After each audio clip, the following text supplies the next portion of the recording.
Sejam todos bem-vindos. Hoje iniciamos mais uma sessão do científica do NEISI-SED, a número 42.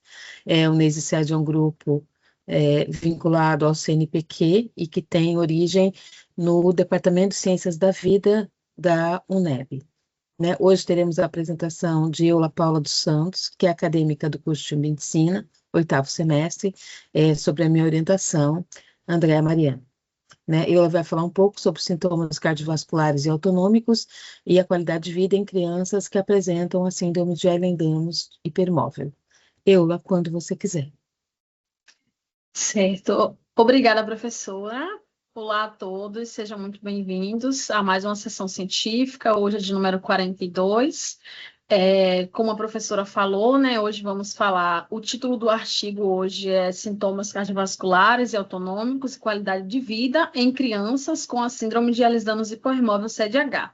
Já fui muito bem apresentada pela professora, sou Eula Paula, estudante de medicina aqui da UNEB, do 8º semestre, e estou sob a orientação dela.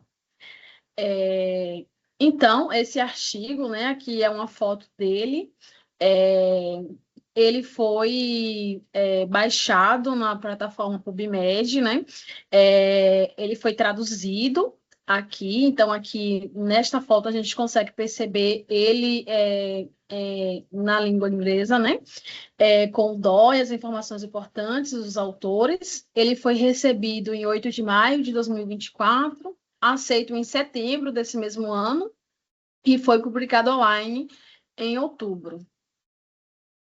Então, na introdução, primeiramente ele conceitua o que é a CDH.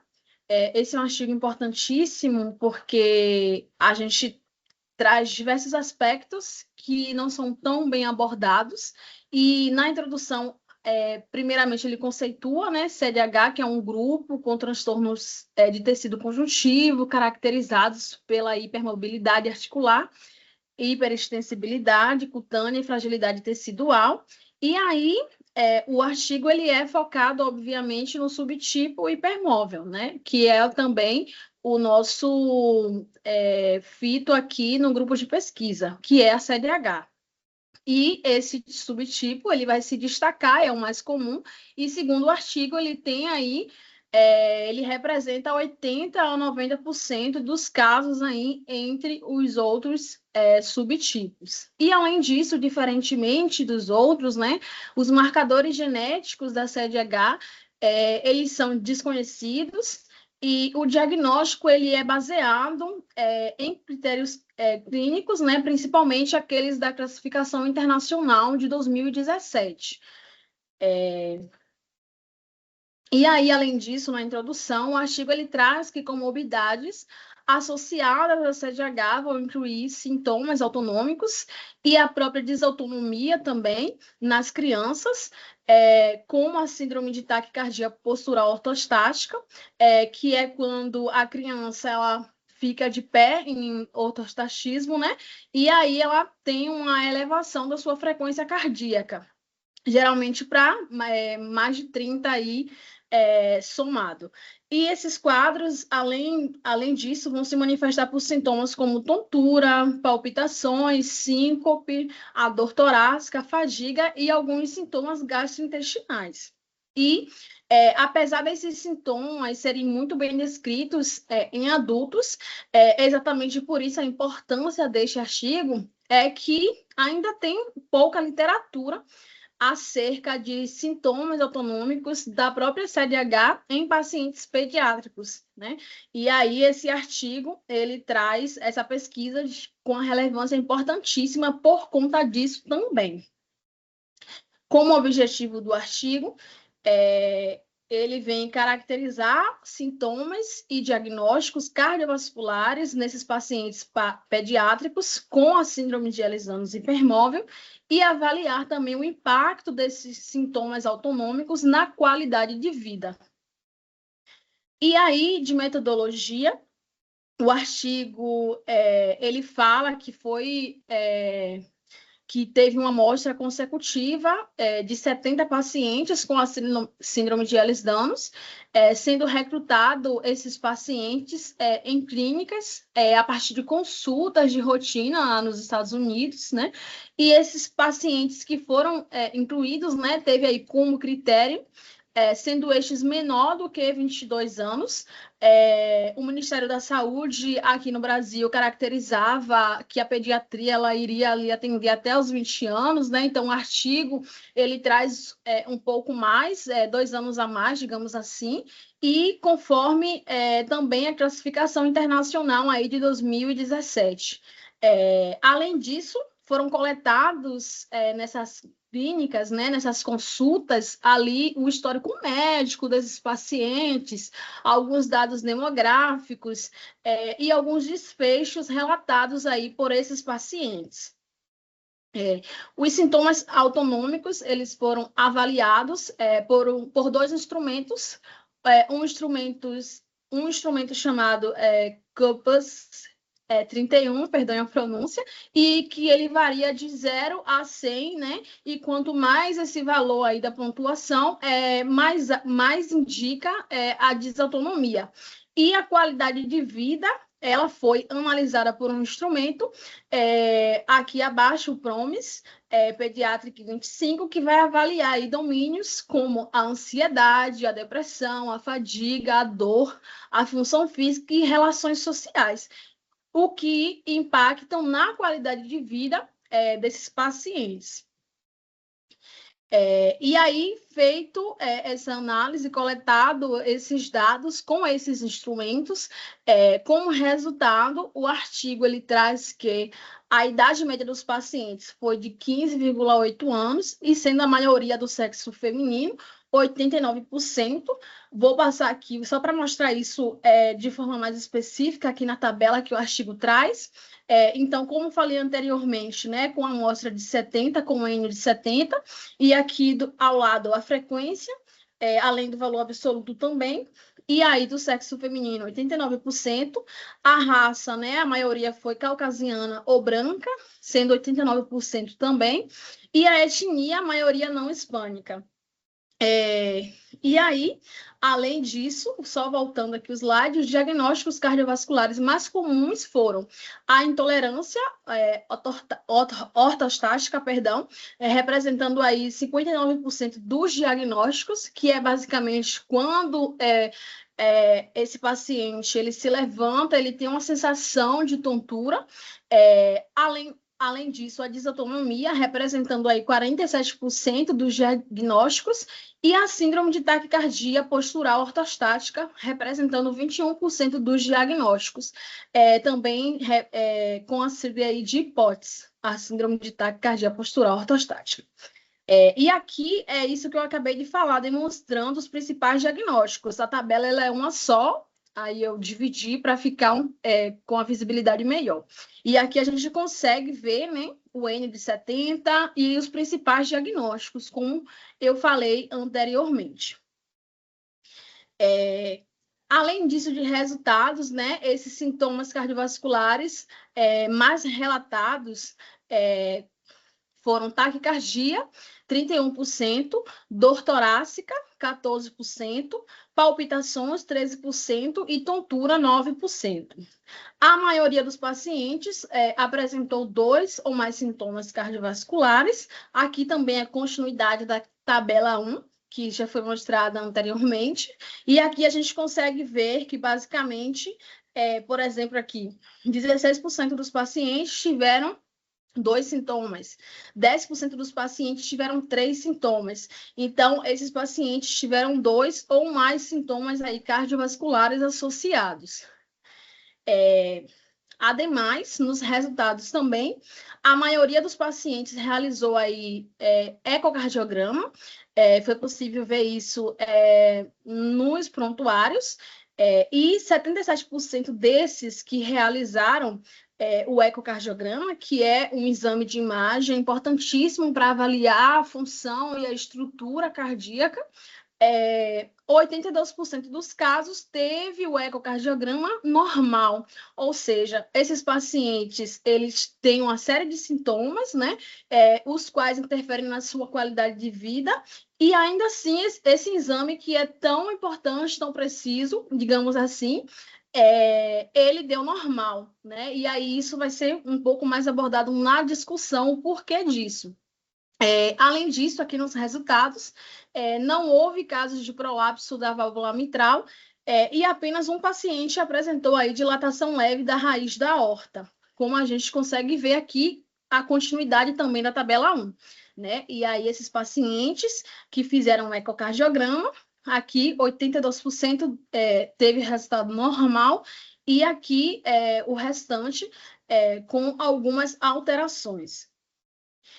Antes disso, eu queria falar um pouco aqui, né? O artigo ele conceitua cada um dos instrumentos que foram utilizados, que eu citei na metodologia. E aí, esse COMPASS 31, né? Ele é um instrumento utilizado para avaliar esses sintomas autonômicos, né? Foi desenvolvido e tem uma análise estatística do perfil dos sintomas autonômicos, né? Inicialmente, ele foi criado, ele tinha 169 perguntas, né? Mas ele foi simplificado em 31 perguntas com domínios aí, e esses domínios vão incluir exatamente a intolerância ortostática, a questão vasomotora do paciente, a questão gastrointestinal, e aí todos esses domínios aqui vão sendo avaliados nesses instrumentos. E o outro instrumento aqui ao lado, também o artigo conceitua, né, ele vai avaliar a qualidade de vida e a saúde em geral de diversas doenças. É um conjunto de 6 formulários curtos de 4 índices que vão medir esses domínios aí da ansiedade, de sintomas depressivos, da fadiga, da interferência da dor, das relações com os pares e da função física. Então, o artigo ele traz esse conceito desses instrumentos e é exatamente eles que vão, além deles trazerem o próprio resultado, cada um por si, eles também podem ser correlacionados entre si, o que aqui, por exemplo, a qualidade de vida, ela tem de associação com algum ínter ali dos sintomas autonômicos, digamos assim. Isso vai ser um pouco mais explicado à frente. E aí, além disso, nos resultados, né, os desfechos relatados pelos pacientes demonstraram uma redução da qualidade de vida por meio de um instrumento já citado, associado a esses sintomas autonômicos. E aí ele traz que pontuações mais altas do COMPASS 31, né, correlacionaram-se com pontuações mais altas do PROMIS, ou seja, quanto maior ali o sintoma autonômico ali, uma piora na qualidade de vida daquele paciente. E isso indica exatamente o que eu falei, que quanto maior a desautonomia, pior a qualidade de vida. E aqui a gente tem na tabela 2 exatamente essa correlação que eu falei. Então, caso vocês tenham interesse, podem ir lá no artigo e verem com mais calma, mais tranquilidade, e a gente consegue ver aqui ele relacionando cada um dos sintomas já citados com os itens ali da qualidade de vida. Na discussão, ele traz que 93% dos pacientes, né, relataram pelo menos um sintoma cardiovascular, e é um valor semelhante ao observado nos adultos que têm a CDH, né? Então, isso é muito importante, a gente ver como é que a CDH ela funciona, né? Ela se manifesta nessa população pediátrica, e isso sugere que esses sintomas são a característica comum da doença em si, independentemente se a gente está falando de adulto ou se estamos falando aí de crianças ou adolescentes, né? Que a pediatria ela engloba tanto criança quanto adolescentes, independentemente da faixa etária. Aliado a isso, poucos pacientes apresentaram anomalias estruturais no ecocardiograma, como eu já falei anteriormente, e isso indica que esses sintomas cardiovasculares provavelmente refletem uma patologia autonômica, e não uma doença estrutural cardíaca em si, ou seja, não há um defeito de estrutura ali no órgão, no coração. Isso reflete mais uma questão de funcionalidade autonômica, digamos assim. Os subdomínios da intolerância ortostática e pupilomotor apresentaram as maiores correlações com a qualidade de vida, e é isso exatamente que a gente consegue ver naquela tabela 2, que vão correlacionar os dois instrumentos, e esses domínios se destacam como os principais determinantes do impacto clínico na desautonomia dos pacientes pediátricos com CDH. O estudo, todo estudo tem suas limitações, obviamente, e esse aqui tem algumas, né, que é a questão do tamanho da amostra, que é um tamanho ainda pequeno, né, e é um desenho transversal, ou seja, eles foram ali no consultório e pegaram esses dados, coletaram esses dados ali naquele dado momento, né? E, além disso, houve dados incompletos, né, de ecocardiograma, porque a gente viu que nem todos os pacientes, eles realizaram, e também, possivelmente, houve aí um viés de seleção por parte aí dos autores. Contudo, ainda assim, trata-se de uma das maiores amostras pediátricas estudadas, exatamente porque a literatura, atualmente, ela foca bastante nos pacientes sedianos adultos e não foca tanto assim nos pacientes pediátricos. E aí, como conclusão, do artigo, né, a maioria das crianças com CDH apresenta sintomas cardiovasculares e autonômicos, né, com impacto negativo na qualidade de vida. Ademais, esses sintomas não parecem estar relacionados a alterações estruturais cardíacas, mas sim a disfunção autonômica e a intolerância ortostática, ou seja, quando o paciente se levanta, se sente tonto, né? E os sintomas aí pupilomotores são os principais preditores de piora na qualidade de vida. E foi isso, por fim. Esse foi o artigo. E obrigada pela atenção. Vou abrir aqui agora o espaço para dúvidas, se tiver, e discussão.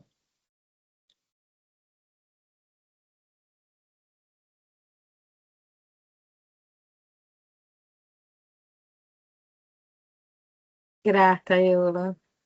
Acho que esse é um dos primeiros artigos que a gente tem, se não é o primeiro, que efetivamente fala sobre crianças, né? Vocês têm alguma questão para a Eula?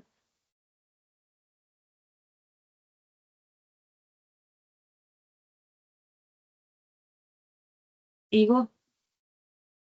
Primeiramente, parabenizar a Iola, né? Ela apresentou muito bem, com segurança, demonstrando que estudou, que tinha conhecimento, né, suficiente a respeito do assunto. E isso é muito importante, né, quando a gente está discutindo algo de teor científico.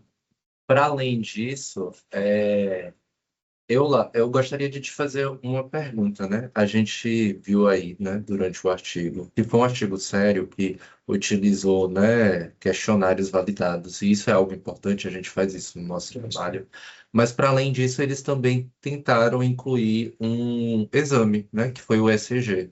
Porém, foram encontradas poucas alterações, o eco, na realidade, ECG não, o ecocardiograma. Foram encontradas poucas alterações. Você acha que isso é por conta de um forte componente, né, autonômico na sede H, já diferentemente de quando a gente está falando de sede vascular, que tem as diferenças, né, anatômicas de vaso? Você acha que isso pode estar ligado a essas questões?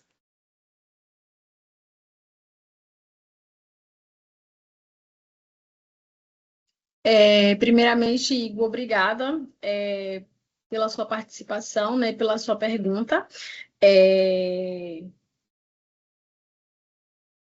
Eu não sei responder se isso está ligado, se isso aconteceu, na verdade, porque é com a sede hipermóvel, ou se isso aconteceria de forma diferente na sede vascular. Então, eu não sei, de fato, não sei se a professora Andrea vai saber responder, se existe uma correlação e uma diferença entre um e outro.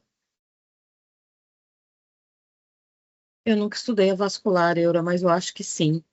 Eu acho que tem questões na vascular que eu acho que aparecem em outros exames e que não aparecem efetivamente na hipermóvel. Agora, Eu não lembro se nos artigos que a gente viu de hipermóvel na população adulta e mais velha, se existia algum tipo de alteração. Alguém lembra?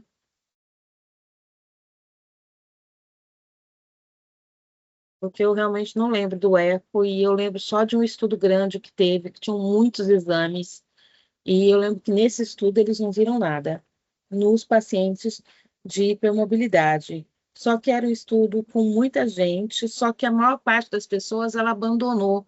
Então não tinham tantos exames assim, ou não tinha foco em um exame específico para avaliar, né? Mas eu acho, Igor, que nas outras sedes pode sim aparecer alguma coisa. A gente teria que dar uma olhada.